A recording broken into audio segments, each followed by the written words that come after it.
ஹிந்து விரோதியா அண்ணாமலை?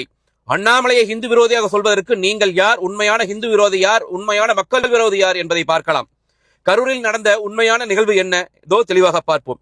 கரூர் மாவட்டத்திலே புகழிமலை முருகன் கோவில், கல்யாண பசுபதீஸ்வரர் கோவில், குப்பிச்சிபாளையம் ரவீஸ்வரர் கோவில் மற்றும் விக்ரதீஸ்வரர் கோவில் ஆகிய 4 கோவில்களை சார்ந்த 3084.95 ஏக்கர் நிலத்தை சோழ, பாண்டிய, விஜயநகர மற்றும் நாயக்க மன்னர்களால் அந்த கோவிலில் பணியாற்றிய அர்ச்சகர், பண்டாரம், ஓதுவார், நாதசுரம் மற்றும் அந்த கோயிலில் பணி செய்தவர்களுக்கு இனாமாக வழங்கினர்.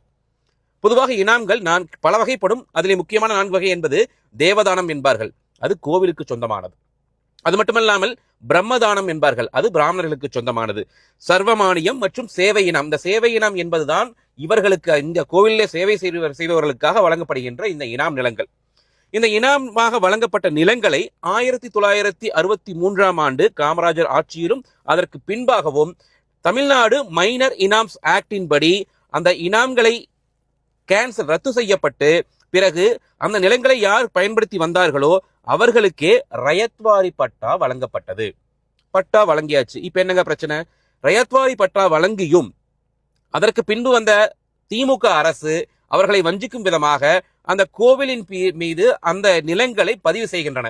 எனவே என்ன ஆகிறது? இவர்களிடம் பட்டா இருந்தும் அந்த நிலத்தை விற்கவோ, கடன் பெறவோ, மானியங்கள் பெறவோ எதையுமே அவர்களால் செய்ய முடியாத ஒரு இன்னலான சூழ்நிலை இந்த 60 ஆண்டுகளாக இருந்து வருகிறது.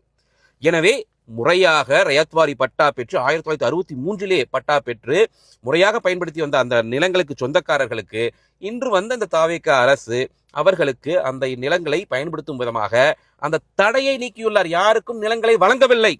ஏற்கனவே பட்டா வைத்தவர்களுக்கான அந்த தடையை மட்டும் நீங்கியுள்ளார். எத்தனை ஆயிரம் குடும்பங்கள் இன்று வாழப்போகின்றன.